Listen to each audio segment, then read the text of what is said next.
Welcome. I am Austin Yenne, a member of the Palm Beach Young Democrats and the lead contributor to the group's blog. This is the latest in our series of recorded interviews. Continuing on our series of interviews, my latest guest is Judd Legum. He is the founder of the website ThinkProgess and former research director for Hillary Clinton's first presidential run. I recently reached out to him to talk about his career and his upcoming work. I hope you enjoy. Thank you. So, what got you first interested in politics? I've been interested in politics from a very young age. I remember, my family was pretty political and kind of grew up. My mom used to like to watch all the conventions, and I remember sitting with her. We used to roll pennies while I was watching the conventions. And, it was just always been kind of fascinated by the process. And, as I got older, became more interested in the issues and, the impact that it has on people's lives. And so kind of figuring out what I was interested in doing, I kind of always knew I was interested in, in politics. So when did you start writing about politics? I started writing mostly when I joined the Center for American Progress, which was after I graduated law school in 2003. And the Center for American Progress, which if people don't know, it's now a fairly large progressive think tank in Washington, D.C. But it was small at the time. They were just starting, and they were starting a newsletter, actually, at that time, called the Progress Report. And I think that's really when I started writing. I started writing for that newsletter because I thought it was an interesting experiment. That at the time there wasn't as much information, that kind of information that was on the internet in general.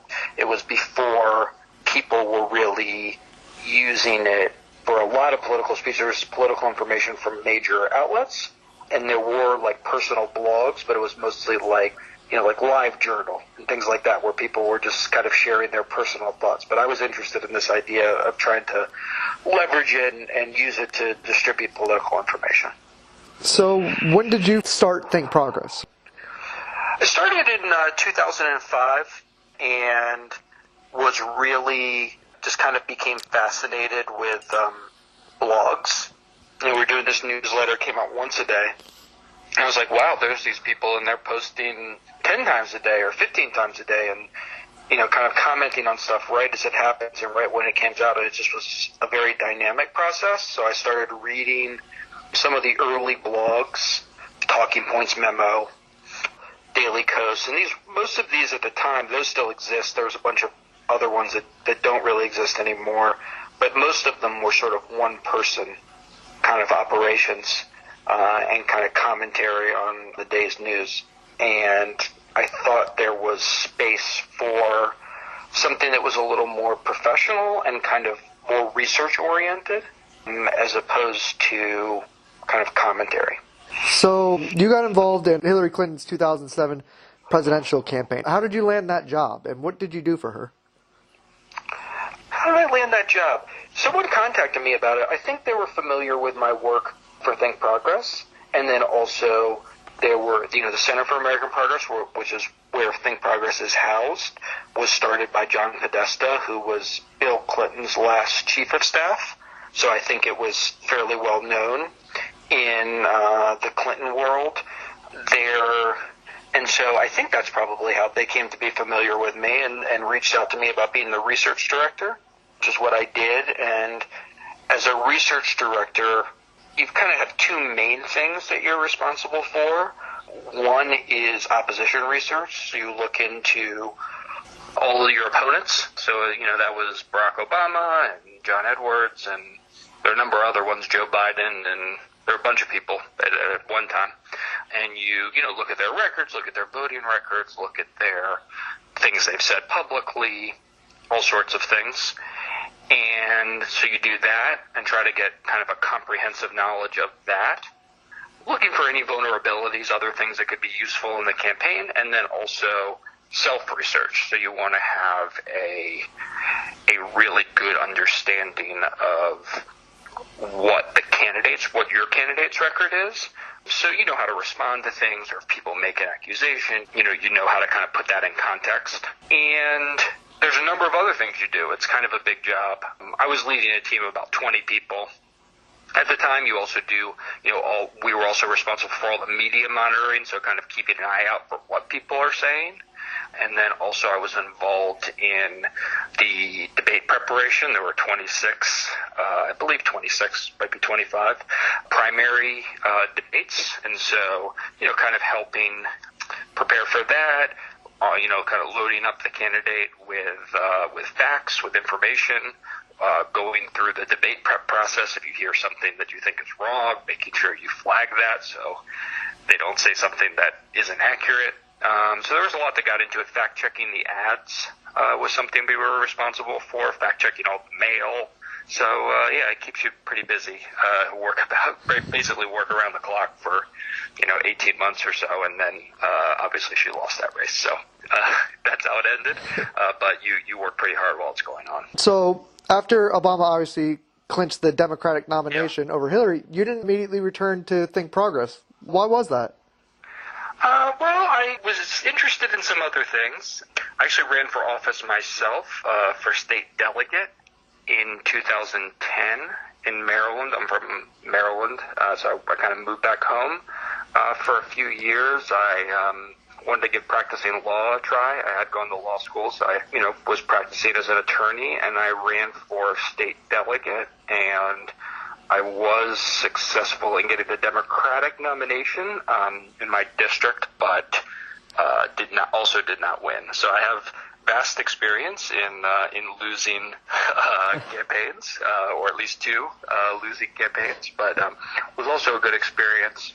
Knocked on 10,000 doors, really got an opportunity to meet and talk to a lot of people, which I think gave me a perspective on politics and how it kind of interfaces with people in real life that might have been difficult to do otherwise. Speaking of which, you've mentioned that you got a law degree and you were practicing law. What kind of law were you practicing? I was working for my father, who had a small law firm, very small.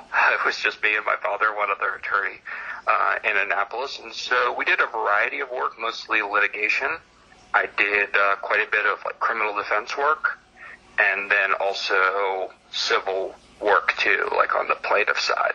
So was in court a lot, did some arguments, did an appellate argument, did some jury trials, bench trials. So that was also a really interesting experience. By about May of 2012, you had been back with ThinkProgess for about a little over a year. You became editor-in-chief. Was that different from when you had left? Yeah, it was bigger. A good friend of mine, Faz Shakir, who is now the political director of the ACLU, he was the editor. He was my deputy and then became the editor. And when I came back to ThinkProgress, it was 2011, he stayed the editor, and I was mostly working on building up our social media presence, getting us up on Facebook. We had a small Twitter account, but really like building that up. So that was kind of my role for the first year and a half or so when I was back, and I really enjoyed that. And then Faz got a job working for Nancy Pelosi. So when he left, they were looking for someone to become editor again, and so I started doing that again. But it was a lot different because really during that interim time, ThinkProgess grew from maybe 4 or 5 people to, by about that time, it was maybe 15 people.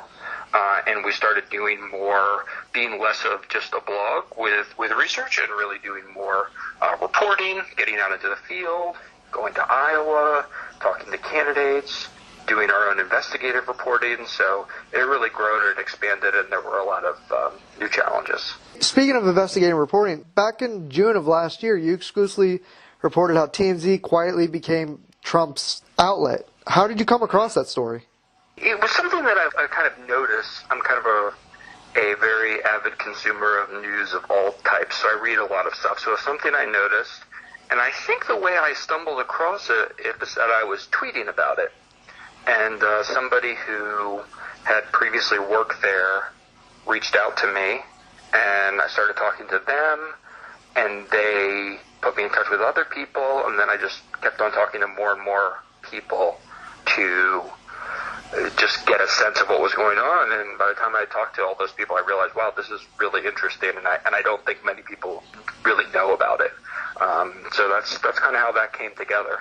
And I found Twitter to be really useful in that regard, just having people reach out to you and getting good tips that way. Do you know if anything's ever changed? I haven't written anything about it. I have talked to some people.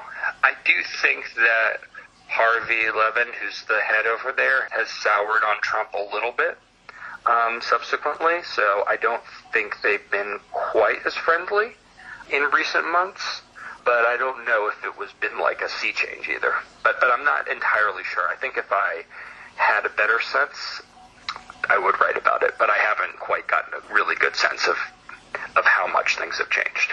This past week, you've announced that you'll be leaving ThinkProgess to start a newsletter you're calling Popular Information. ThinkProgess has roughly 10 million unique visitors a month. Why leave that and move to a newsletter format?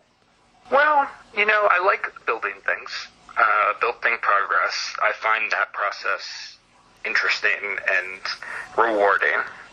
And I really started to become, as I said, when I came back to ThinkProgess, I was really focused on social media. I myself am very active in social media, but in recent years, I've started becoming more concerned about the impact that allowing these huge tech companies to sort of filter and all the political information through an algorithm, kind of control a lot of the information that people receive is dangerous. I mean, that was really seen in the 2016 election where Russia and other bad actors were able to manipulate Facebook to spread a lot of fake stories, use it for voter suppression. And so I've come to believe that we need to, not to abandon those platforms. There's billions of people on them, and they're useful ways to connect with a lot of people. But that we need to build out alternative mechanisms, and that people need to regain agency over the information they receive.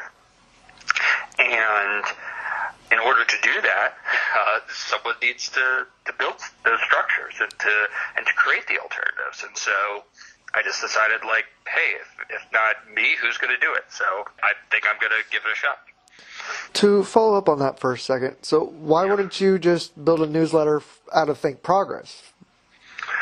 Well, I think that the issue is that ThinkProgess has grown to 40 people, and so it's a really big job. And I knew that this was going to be a big challenge, and that fundamentally I wasn't going to be able to do both. And if I did it from within ThinkProgess, I would kind of have to do my current job plus this new thing. So it's really just a matter of focus. And so by doing it independently, it allows me to focus on it and give it my full attention. In your announcement, you said you were leaving. You didn't think the current news model business was sustainable. Why is that? What do you think your newsletter is going to do different? Well, I think that, one is about financial sustainability. And, I think ThinkProgess is fine. It has a nonprofit structure. But in terms of news overall, right now, Facebook and Google take 85% of the ad revenue and don't actually produce any journalism. So this won't be based on that model. It's not going to be an advertising model.